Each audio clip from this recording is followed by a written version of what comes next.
I want to share with you today a principle of leadership and a principle of life that is so profound in its effect and so pervasive in its influence that it literally shapes your world. So if you consider yourself a leader, this will define the focus of your leadership. If there were one thing you could do that would dramatically improve the quality of your relationships, the strength of your teams, or the effectiveness of your organization in accomplishing its mission, this one principle will be that focus. So that's what about 30 years ago, as we began our research, we asked a question.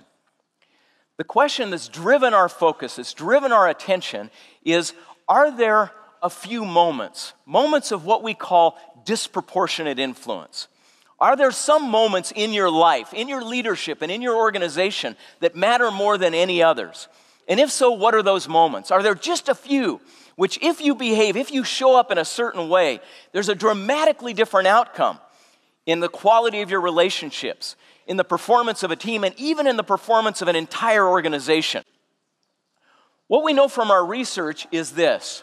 The big idea here, the first big idea I want to share, is that anytime you find yourself stuck with a chronic problem in a relationship, a team, or an organization, anytime you're not reaching the potential of your performance as an organization or a team, or the potential of a relationship, there are always crucial conversations we're either not holding or not holding well. That's the principle.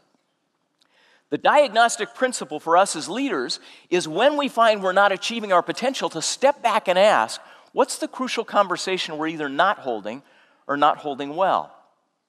To present it graphically, let's take a look at this. So I want you to imagine this is you.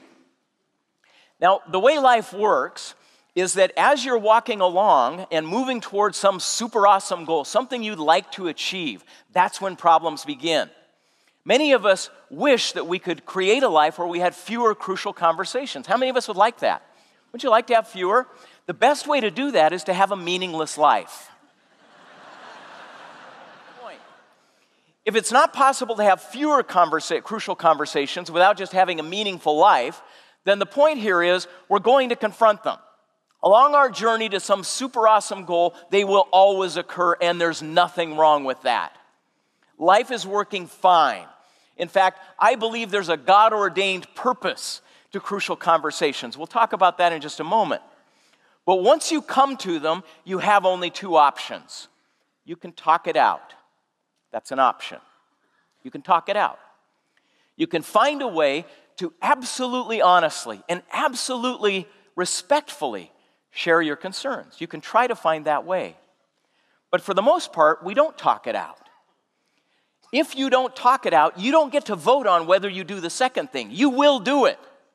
If you don't talk it out, you will act it out. It will show up in your behavior, and that will provoke behavior in response. And it always gets worse. Talk it out or act it out are the only two options available. Here's what we know. From watching these conversations, we know that people never get defensive with you because of what you're saying. They get defensive with you because of why they think you're saying it. It's the intent, not the content, that provokes that defensiveness. Your job is to reassure them of the intent. First, purify your intent.